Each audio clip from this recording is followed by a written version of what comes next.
Merhaba arkadaşlar, yeni bir SolidWorks eğitim videosuna hepiniz hoş geldiniz.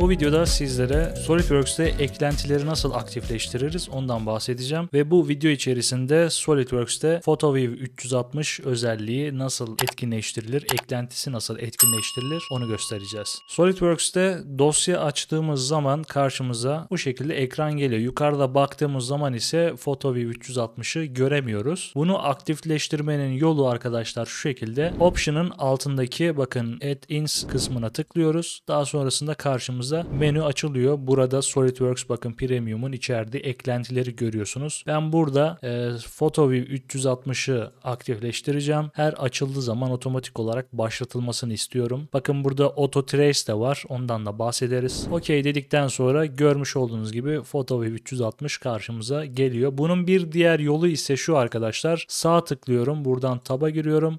Bu sekmeler arasında bakın SolidWorks Add-ins yine burada mevcut. Buna tıkladığımız zaman dilersek buradan kapatıp direkt açabiliyoruz veya diğer eklentileri de kapatıp açabiliyoruz. Bu şekilde arkadaşlar bir sonraki videoda görüşmek üzere.